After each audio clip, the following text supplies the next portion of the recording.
My wife cheated with my brother, testified against me, and tried to take my company shares. 8 months later, she showed up pregnant and broke. So, as a 37-year-old male, I need to get this off my chest because my life has completely fallen apart over the last few months. First, let me provide some background information. I've been working in construction management for the past 12 years, making a decent living but nothing extraordinary. I started as a site manager and worked my way up to operations director for my father's company. We primarily build commercial properties such as strip malls and office buildings. It's not glamorous work, but it provided enough money for me to purchase a decent 3-bedroom house in the suburbs 4 years ago. Enter Emily Harper, my 34-year-old wife. We met at a friend's barbecue about 6 years ago. We dated for 4 years before I proposed. Nothing fancy. I took her on a hike to our favorite overlook and proposed at sunset. She cried and said yes, all the good stuff. The wedding was small, with only close friends and family attending at this lakeside venue located about 75 minutes outside of the city. My younger brother, Jason Cole, a 35-year-old male, has always been our family's golden child. Despite being 2.5 years younger than me, he is always the center of attention. Growing up, he was the one who got better grades, performed better in sports, and charmed our mother into giving him whatever he wanted. Typical mama's boy. I was the quiet kid who worked hard but never quite lived up to my mother's expectations. My father was always fair to both of us, but Jason was clearly mom's favorite.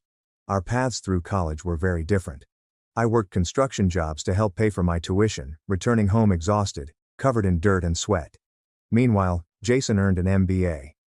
After both of us graduated, our father, who started his construction company from the ground up 32 years ago, hired us. I started as a site manager and worked my way up over time. Jason, who had just graduated from business school, was immediately appointed vice president of business development. But I did not complain. I genuinely enjoyed the hands-on work, and Jason was good at the schmoozing clients part of the job that I despised. It looked like a good balance. Emily Harper and I adjusted to married life fairly well after the wedding. Our house needed some work. Which house doesn't? So I spent most of my weekends fixing things up. Renovated the kitchen, built a deck in the backyard, and did all of the typical homeowner tasks. Emily Harper mentioned that she wanted to start a family soon, perhaps after our 3rd anniversary. We'd been married for 3 years, and our relationship was strong. At least I assumed they were. Jason was always present, which seemed normal at the time. He was my brother, and we worked together despite our disagreements. It was understandable that he was a part of our lives. He'd drop by our house unexpectedly, claiming to be just passing through. He'd bring drinks that Emily Harper enjoyed. I recall thanking him once for being such a wonderful brother-in-law to Emily Harper. The thought makes me want to puke right now. Our marriage was not perfect. Whose is it?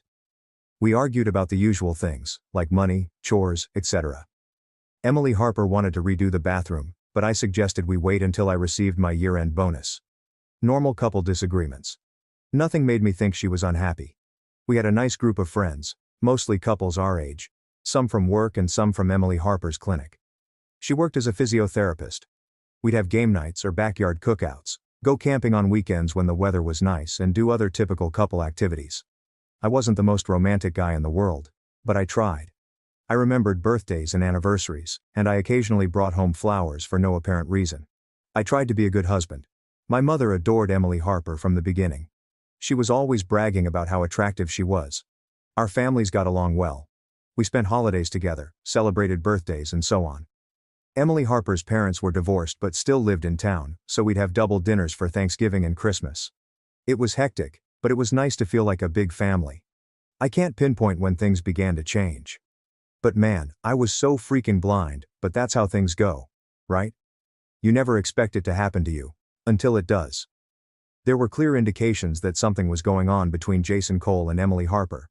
I just didn't connect the dots because, honestly, who expects their own brother to make a move on their wife? That is some messed up behavior that occurs in movies, not in real life. Or so I thought. It began about 7 months before everything blew up. Emily Harper's schedule began to strangely change. She had always been pretty consistent. Work from 8:30 to 5:30, sometimes later if a patient needed extra time, then home for dinner. Perhaps 3 yoga classes per week, or Sunday brunch with her girlfriends. Regular, predictable fare. Then she started having nights out almost every weekend. When I asked about it, she explained that her friend Lauren Miller was going through a difficult breakup and needed support. It made sense at the time, so I did not question it. She also started going to the gym at odd times. Sometimes early in the morning before work, and sometimes late in the evening. She stated that she was experimenting with a new fitness routine that was more convenient for her schedule. When she returned home from what was supposed to be a workout, her hair was perfectly styled and she was wearing makeup. Who wears makeup to go to the gym? When I mentioned it, she became defensive and explained that she had met up with a coworker for coffee after her workout and wanted to appear presentable. Again, plausible enough, so I didn't push it. Then there was the phone situation. Emily Harper would be glued to her screen, constantly texting and smiling. But as soon as I walked into the room, she would either put it away or flip it over. It's a classic move, right? However, when you trust someone, your brain creates excuses. Oh, she is planning a surprise for my birthday. Perhaps she's talking to Lauren Miller about personal matters. She is researching medical conditions for a patient and does not want me to see graphic images, etc. Jason Cole's behavior changed as well. He started texting me less about work, and more about what we were doing over the weekend. You guys thought I'd stop by on Saturday, and he always showed up when I said I was going out or working late. I assumed he was just being social. Jason Cole was always more extroverted than me, and I assumed he was just lonely. After his previous breakup, he and Emily Harper got along. Things turned out differently than I expected. He began bringing Emily Harper gifts all the time. Nothing too obvious, but he'd bring her this fancy imported coffee she liked, or artisanal chocolates from that downtown boutique, or tickets to shows she'd expressed an interest in seeing. When I thanked him for being thoughtful, he'd dismiss it with phrases like, "That's what family does." The most obvious sign came during a family dinner at our parents' home. Mom had made her famous lasagna, which she only serves on special occasions. It was Jason Cole's birthday, so the attention was focused on him as usual. I once went to the garage with my father to help him find some photo albums from our childhood. He wanted to embarrass Jason Cole with baby pictures and other typical dad-related activities.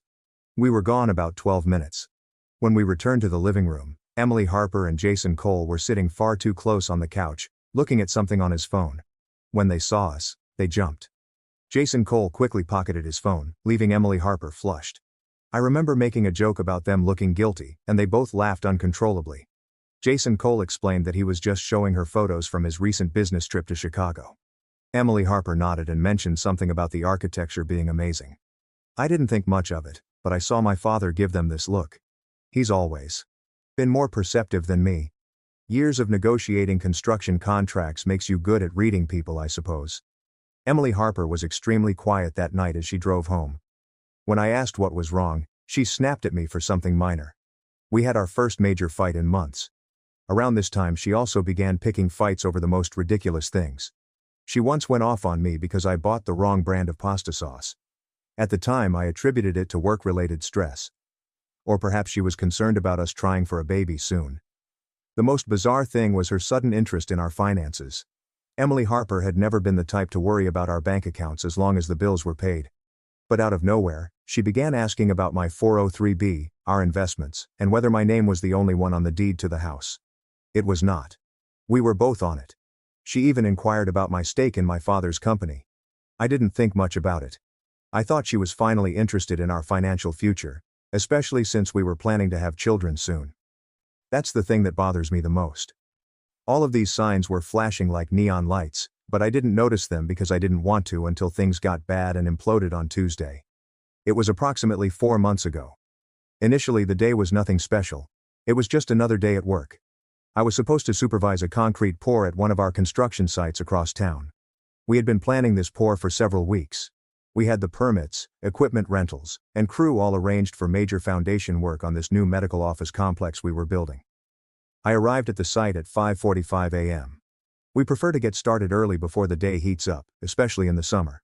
Everything was set up, the crew was ready, and then I received a call from the concrete supplier. Their main truck had mechanical problems, so they were delaying our delivery by at least 6 hours. Just like that, the entire day's schedule was shot. I was beyond irritated. This was the third delay on this project, and I was responsible for explaining to the client why we were falling behind schedule. Anyway, after making some calls and rescheduling the crew, I decided to go home and catch up on paperwork rather than waste the entire day. It was approximately 2:30 p.m. As I turned onto our street, something felt off. There was a black Audi parked about 2 houses down from us. It was Jason Cole's car. I slowed down, trying to figure out why my brother's car was at my house during the middle of the workday when Emily Harper had mentioned she had a free day earlier. She said she was going to watch Netflix and maybe do some gardening. I pulled over and walked up to my house quietly. As soon as I walked in, I noticed 2 glasses on the table, low music playing from our bedroom upstairs, and clothes strewn across the couch. I stood at the bottom of the stairs, feeling like I was going to throw up. Then I headed upstairs. The bedroom door was not completely closed. I heard them before seeing them. The unmistakable sounds began to boil. I pushed open the door to find them in our bed. They did not notice me at first. That's how invested they were in each other. When they finally saw me standing there, it felt like something out of a bad movie. Emily Harper screamed and pulled sheets up to cover herself. Jason Cole jumped up stammering, "Bro, I can explain." As if this were a minor misunderstanding. Something within me snapped. I'm not usually a violent guy. I haven't been in a real fight since high school, but at that point, all I saw was red. The betrayal was difficult. I lunged at Jason Cole and landed a right hook directly in his face. There was this sickening crack. His nose began bleeding. He collapsed against the nightstand, holding his face and yelling that I had broken his nose. Emily Harper was screaming at me to stop and calm down, as if I had done something wrong. She never apologized or offered an explanation. I did not say anything to either of them. What was I supposed to say? I could not form words even if I wanted to. I just turned around, walked downstairs, grabbed my keys and left. I stopped in the driveway to admire Jason Cole's prized Audi, which he adored above all else. I punched the driver's side door as hard as I could, causing a dent and bloodying my knuckles even more. Then I got into my truck and drove to my parents' house. It was the only place I could think of going. During that drive, my mind was completely blank except for the sound of my own breathing, as I tried not to lose consciousness while driving. My father was in his workshop behind their house when I arrived. He saw my face and my bloody hand and knew something serious had happened. I explained everything in about 5 sentences. He went silent, then simply nodded, handed me a cold soda from his fridge, and let me sit there for a while. My phone was flooded with texts and phone calls from Emily Harper and Jason Cole, but I couldn't deal with them all right away. After about 75 minutes, my mother returned home from her book club. She noticed my truck in the driveway and came looking for me, probably thinking I was just stopping by for a visit. When she saw me sitting with my father, she inquired as to what had happened. I expected my mother to be shocked and sorry for what her golden boy did. But that is not what happened at all. Her first words were, "What did you do to Jason Cole?" rather than, "Are you okay?" or, "I'm so sorry that happened to you." Her primary concern was for Jason Cole. When Dad told her I had punched him and most likely broken his nose, she lost it, yelling about how I could have seriously hurt him, how violence is never the answer, and how I should have handled it like an adult. I just sat there, shocked. My mother took my brother's side after he slept with my wife. Dad finally stepped in, telling her that Jason Cole had betrayed the family. He said something like, "What would you expect him to do? Shake his hand?" The argument quickly heated up. Mom insisted Jason Cole couldn't be solely to blame. There must have been issues in your marriage that brought him and Emily Harper together. Classic victim blaming. She even suggested that Emily Harper had pursued Jason Cole, rather than the other way around, as if that made a difference. Dad finally ended the conversation by grabbing his keys and informing Mom that he needed to go to the office to handle something. Mom went inside the house without saying anything to me. That night I collapsed in their guest room, half numb and half raged. I checked my phone at around midnight. Emily Harper and Jason Cole missed 31 calls and sent approximately 55 text messages. I simply turned off my phone and slept. The following morning, Dad woke me up around 5:30 a.m. He'd gone into the office the night before and cleared Jason Cole's desk. All of his personal belongings were in a box in Dad's trunk. Dad had already called an emergency meeting of the company's board, which included many of his old construction buddies, and had Jason Cole removed from his position as Vice President of Business Development. He said, "No son of mine betrays his own brother and keeps drawing a paycheck from me." When we went downstairs for breakfast, Mom was already at the kitchen table, looking like she hadn't slept well either. When Dad told her what he had done, she completely lost it again. He began claiming that he was overreacting and that firing Jason Cole from the family business was going too far. She insisted that this was a personal matter that had no bearing on the company. Dad rarely raised his voice, but he did that morning. He told Mom that loyalty is more important than anything, especially in business, and that Jason Cole had proven himself disloyal to his family. Mom remained silent after that. That afternoon Jason Cole showed up at my parents' home. His face was a mess. Swollen nose with a splint and 2 black eyes. Good. Mom immediately went into protective mode, fussing over him and acting as if he were the victim. He attempted to talk to me, told me I was overreacting, and then began yelling about how I ruined everything and tore the family apart. He was too upset about his father's decision to cut him off from the company. I looked him dead in the eyes. And before I could respond, Dad yelled, "You don't get to talk. You betrayed your own flesh. Now deal with the consequences." Mom burst into tears. They claimed we were making matters worse. He made one mistake that could be corrected. We shouldn't split the family over a woman. Dad and I left them both inside. Through the window I could see them conversing in the kitchen. Mom nodded sympathetically as Jason Cole spoke, likely spinning his version of events. When she hugged him, I felt physically sick. The following few days were a blur. I stayed at my family's house. Jason Cole did not show up following the last argument. Dad referred me to a divorce lawyer he had known for years. The lawyer advised me to document everything and avoid communicating with Emily Harper except through him. And just when I thought things couldn't get any worse, 3 days after D-Day, I was served with divorce papers. Emily Harper filed for a no-fault divorce, citing irreconcilable differences. The legal jargon was a kick in the gut, but it was the next set of papers that truly surprised me. Jason Cole was filing assault charges for his broken nose. According to the police report, Emily Harper gave a statement that supported Jason Cole's version of events, saying, "I'd been increasingly controlling and aggressive over the past few months. Complete and utter lies." So, in addition to dealing with the end of my marriage and my brother's betrayal, I was also facing legal issues. When it rains, it really pours. Dad immediately contacted our family lawyer again. When he learned of the assault charges, he was furious, claiming that Jason Cole had gone too far.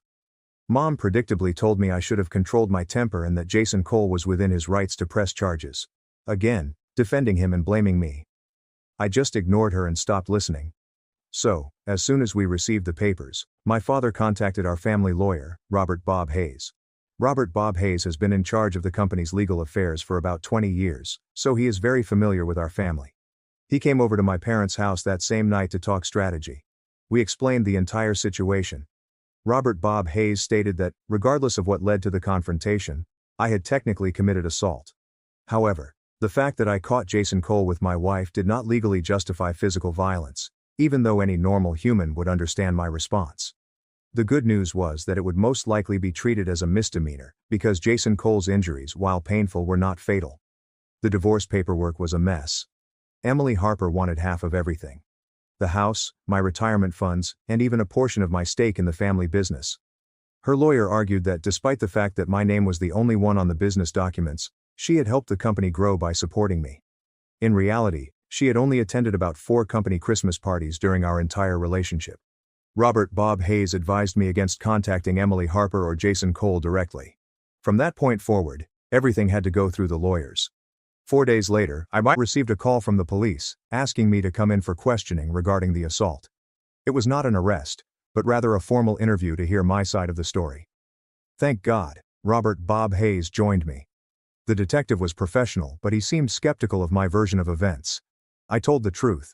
I caught my brother and wife together in my bed and reacted in shock and betrayal. It was my word versus theirs, and they were physical. We left the police station with the detective saying they'd be, well, I had nothing, but Robert Bob Hayes was not hopeful. He suggested that I try to work out a plea deal. Never been better.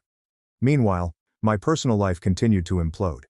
I began staying in a cheap motel because the tension at my parents' house was unbearable. Mom kept trying to persuade me to make peace with Jason Cole while Dad barely spoke to her.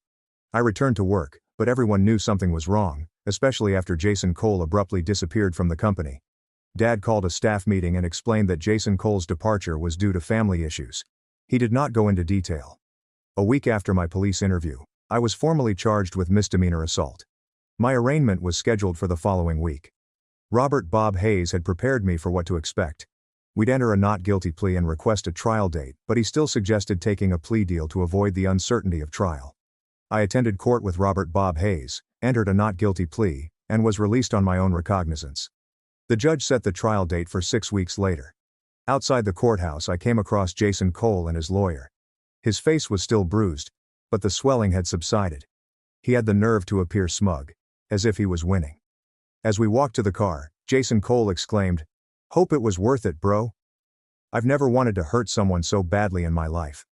That night Dad came to my motel room with drinks and takeout, looking exhausted. Then he dropped a new bomb telling me he'd been looking into Jason Cole's work at the company and discovered some concerning things. Apparently Jason Cole had been padding his expense reports for months, and had even attempted to divert a potential client to his friend's competing firm for a bribe. Dad had always trusted Jason Cole to handle the business development side with minimal oversight, and Jason Cole had taken advantage of that trust. It was strange to discover that my brother was not only a backstabber in personal matters but also potentially dishonest in business. Dad said he was considering legal action against Jason Cole for the business stuff, but wanted to wait until my assault case was resolved so that we weren't fighting on too many fronts at once. The next few weeks were a blur of lawyer meetings, paperwork, and attempting to maintain some semblance of a normal life. Emily Harper's lawyer was aggressive, demanding financial disclosures and making inflated claims about her contributions to our assets. About a week before my trial date, Robert Bob Hayes called with news.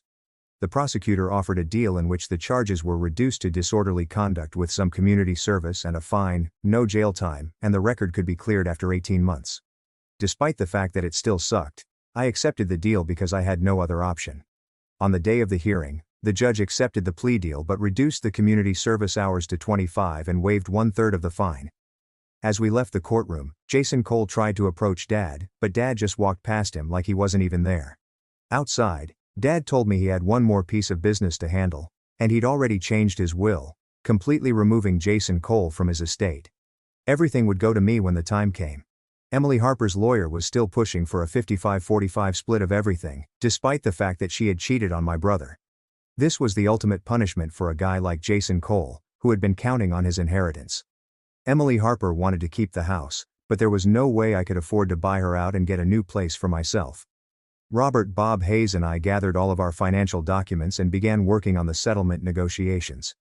The house was the biggest item on the table. We had bought it 4 years ago when the market was lower and it had appreciated significantly.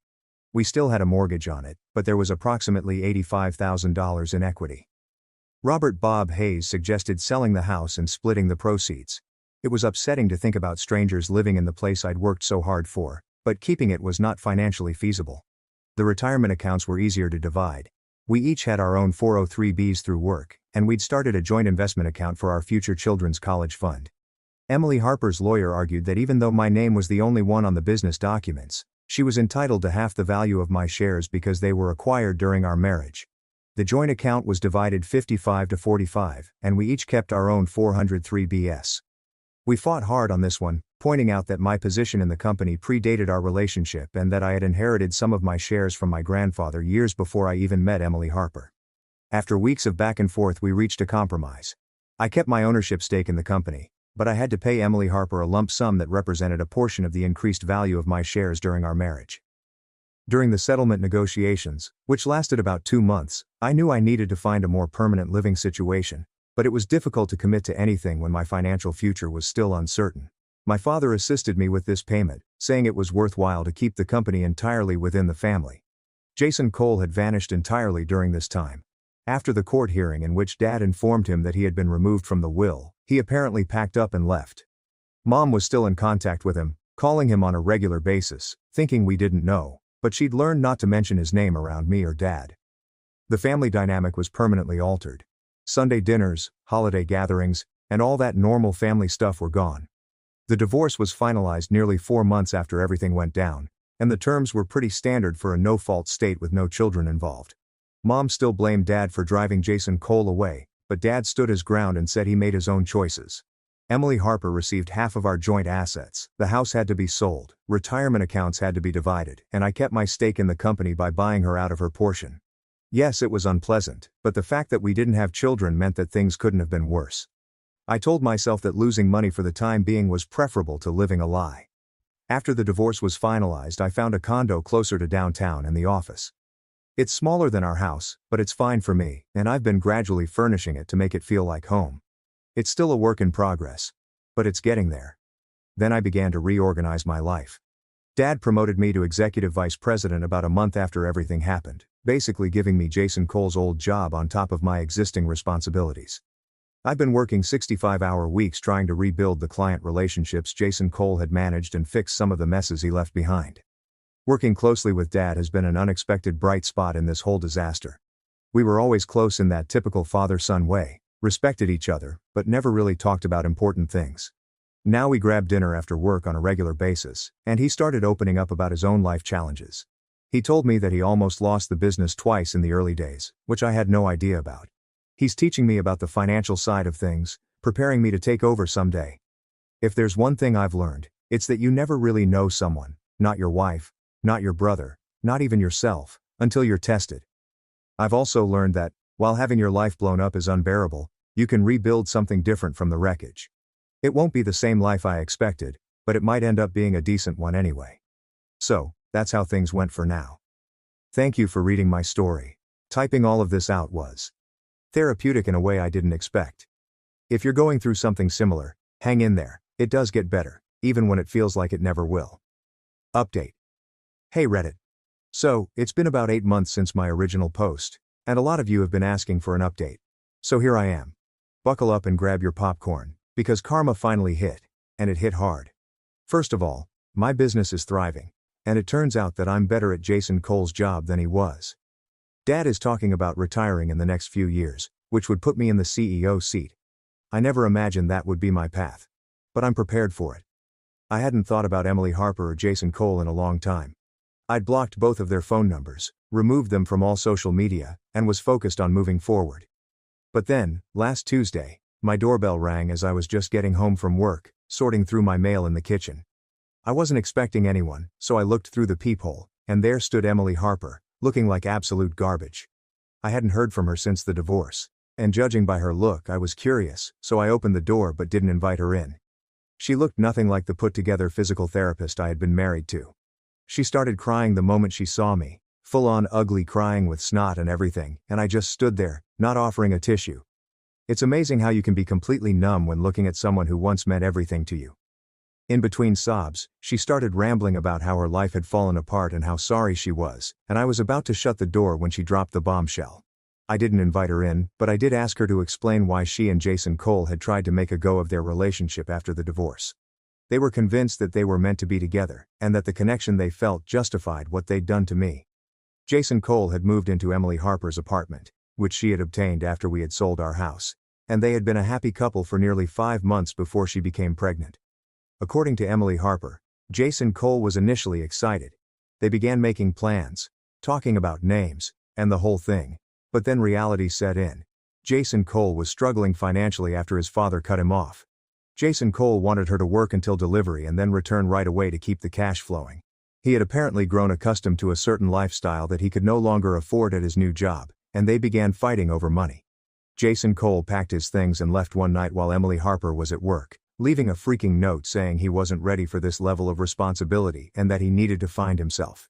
He was stressed about child support and couldn't afford the nice apartment they'd rented, and the final straw came when their landlord raised the rent. Does this sound familiar? It turns out that my brother does the same disappearing act whether it's a company presentation or a pregnant girlfriend. Emily Harper was now months pregnant, broke and desperate, and her parents had basically disowned her after what she did to me. They'd always liked me, so why was she at my door? Well, here's where it gets really rich. She wanted to know if I would help her financially until she got back on her feet. She even had the nerve to suggest that, regardless of our past, we were once family, and that I wouldn't want an innocent child to suffer. I just stared at her for what felt like forever. Then I started laughing. I couldn't help it. The absolute audacity of this woman showing up at my door asking for money after everything was actually quite impressive. After a long pause, I just asked her one question. Was it worth it? She just stood there crying and shaking her head. That's what I thought, I told her. For what it's worth, I'm sorry about the baby. That child deserves better than both of you as parents. But there's no way in hell I'm giving you a penny. Emily Harper, you made your choice. I called my father that night and told him what had happened. He wasn't surprised because he'd heard through business contacts that Jason Cole had been job hopping and couldn't hold down a job. I shut the door in her face and walked away, leaving her to cry and knock for a few more minutes before she finally left.